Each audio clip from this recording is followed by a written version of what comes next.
What's up, YouTubers? This is BlackBoss91 coming to you with another Naruto chapter commentary, and this is chapter 659. Title of this chapter is Renbu Hengoku. Now, before I start off with this chapter, I like to say, I got the hat on again, my North Face hat on. It's been really cold in my room, and the guy for the heater hasn't got here, so he needs to get here. If any of you guys are dealing with the cold right now, make sure you get a heater or have a heater around if you have one.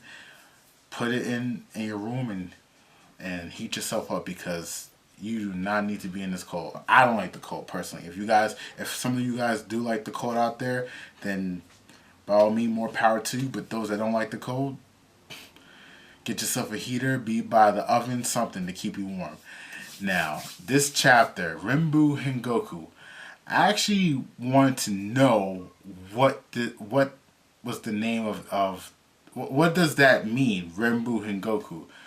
But I'll get to that later on. Now, in this chapter, we have Madara and all the tail beasts. They're pretty much waiting to see what happens. And I was talking about last week that I was kind of like disappointed with Madara in his performance of, he got smacked down by all the tail beasts, and I still had faith in him, but it wasn't what I was expecting the chapter he went out to go fight all the tail beasts. But in this chapter, Kishimoto has, been proving himself with Madara.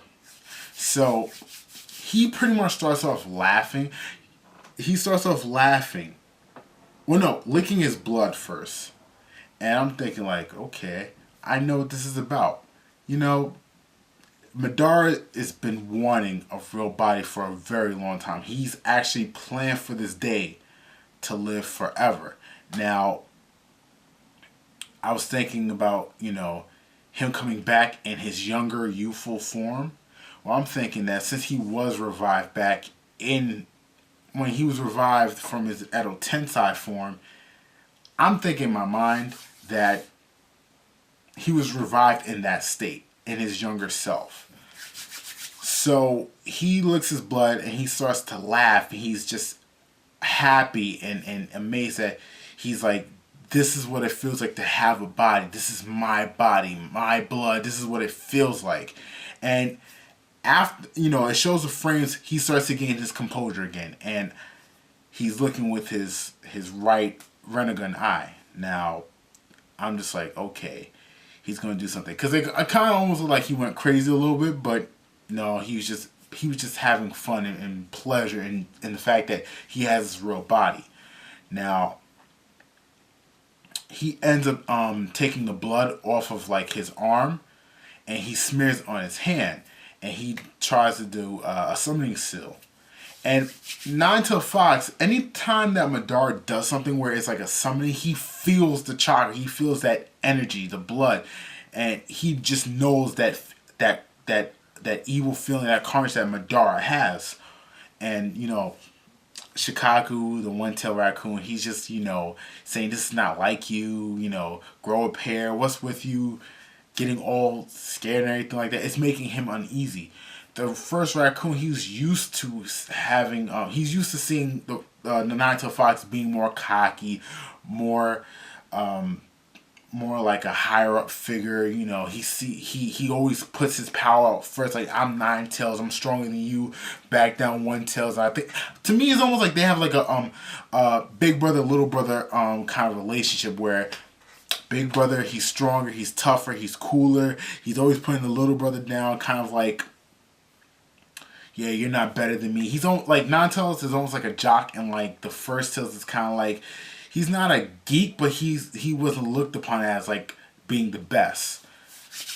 And if you think about it, it's almost like, okay, you got a raccoon, which not a lot of people like raccoons.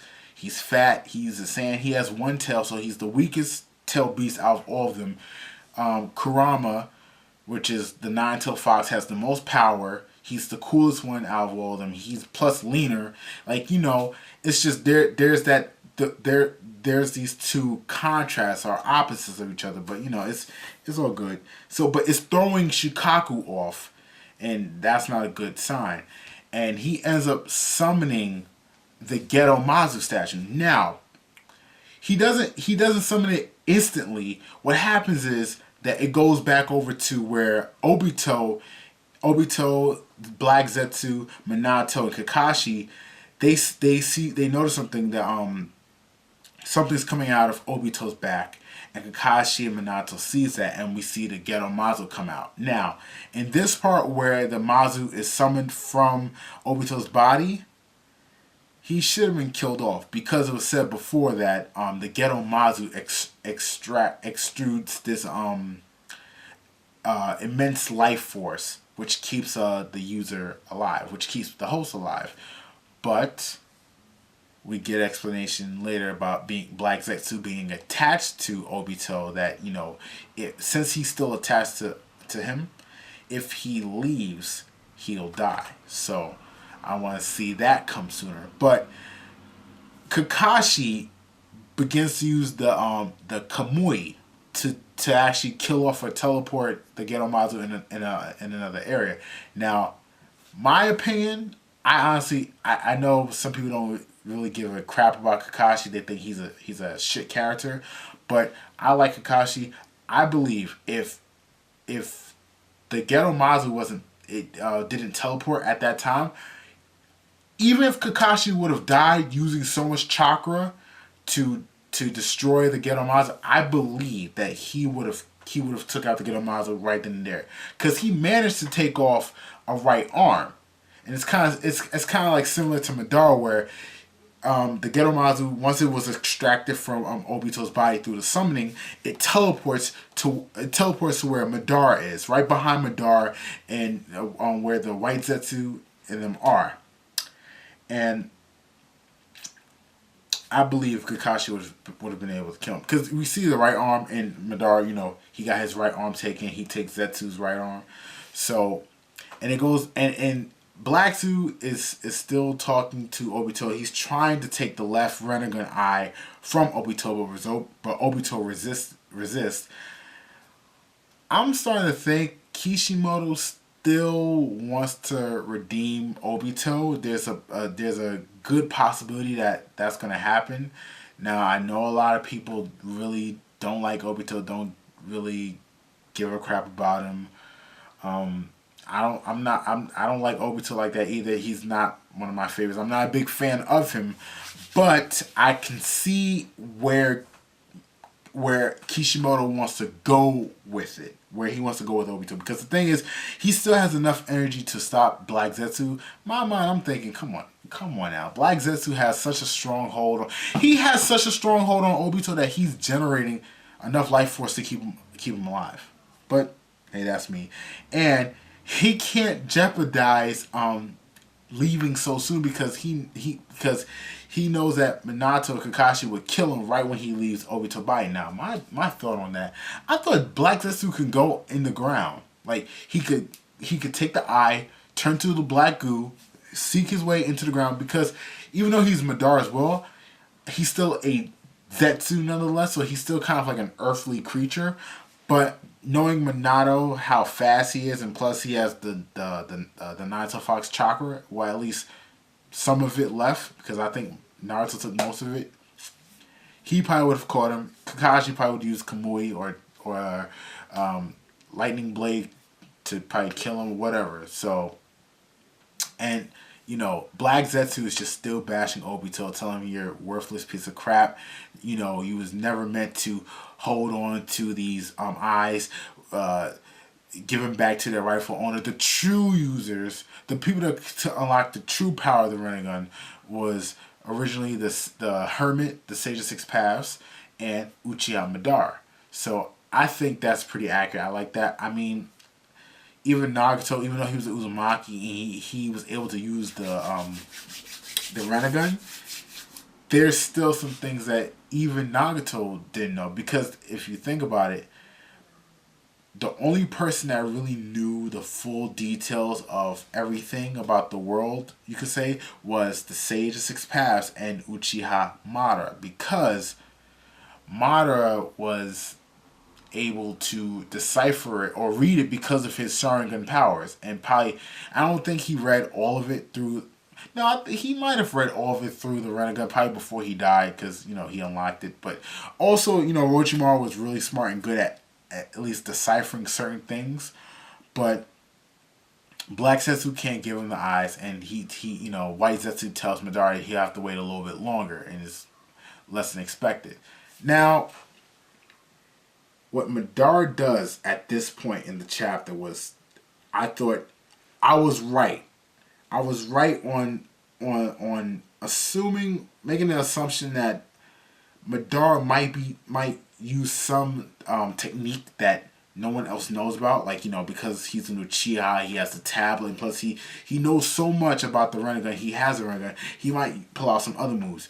I was a little skeptical. Maybe Kishimoto might not introduce any new techniques, but excuse me, he ends up using a technique. He tells that Black is, just let's wait a little bit longer, just watch and enjoy the show because I'm about to do something. He jumps on top of the Gedo Mazo statue, and he does Renbu Hingoku. Now, they're all saying, looks like Madara is going to do something. And the funny thing is that, before I even get into the technique, how the Four Tails didn't notice that Madara was not in Edo Tensei form. How did he not notice that Madara wasn't in that form? Like, he had a real body. The Two Tails cat had to let the gorilla know that before that happens. Goku didn't even know that. But it's funny to me. Anyways, but I had to look up the name of the technique because I have a Japanese dictionary, a Japanese English to translation dictionary, and I couldn't find the word. So I actually looked up on like Naruto Wikipedia, and it was a name that Renbu translated to English means will treasure. And then Hingoku is border trail. So I'm assuming that will treasure border gel is probably this area of power that is an area of force that push things, because we know that the two-tailed cat, after he said he's trying to do something, he gets hit with the force.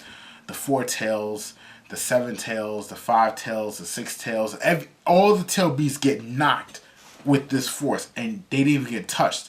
Now, that's some powerful shit. That's like powerful than the Shinra Tensei. Come on now, that is some amazing stuff. And Madara has one eye, one Rinnegan eye. He was able to push back all the tail beasts. Then afterwards, once they got knocked down, he used the Gedo Mazo to some of the chains, and at the end of the chains, it has like these kind of like pincer chain creatures that when they wrap around themselves, they latch on to the actual chain. So all the tail beasts get attached by these 9 chains, which look beasts. And Madara's first goal is to extract the Hajibi and Kurama from Naruto and Killer Bee, which I think is a brilliant plan. Madara's going straight in for the kill because, the other tails, they're already out of their beat. All their Jinchurikis are dead. There's nobody for them to go to except for Shikaku's Jinchuriki. Gar, he got revived. Gar was wondering what's going on. He didn't get blown back because it was meant for the tail beast. But that's his goal on extracting them. And he's like Madara's happy that these tail beasts are back on their leash, and he's looking forward to bringing them back into the Gedo Mazo and becoming the 10-tail Judy. One of 10-tail. Dang it! 10-tail Judy. 10-tails holes. Forget it. So that's my thoughts on the chapter. I'm thinking there was a part that happened in the chapter that he sends out the chains, he latches onto them, and I believe this is kind of gonna be like a tug of war. A tug of war between Madara, Gedo Mazo versus Naruto, Killer Bee, and all the tail beasts. And things don't look good for them because it seems like Madara looks like he has the upper hand already. You know, everyone. Basically, I don't know what else the Alliance can do. The Alliance could probably like jump in to kind of like aid Naruto them to kind of like distract Madara so that he could lose his focus with the jutsu and that the Gedo Mazo can stop absorbing them. But let's see what happens. You know, there's something I wanted to say. Like there was like something happened in the chapter at the same time while Madara was getting the tail beast. Madara's just whooping ass now in this chapter. One Gun Eye, if he gets the second one, it's probably going to be even crazier. Basically, everyone was underestimating Madara. Some people, some, not all, but Madara's doing his thing. So, you know, of course, rate this video, comment, and subscribe to my channel. And this is Black Boss 91 signing out.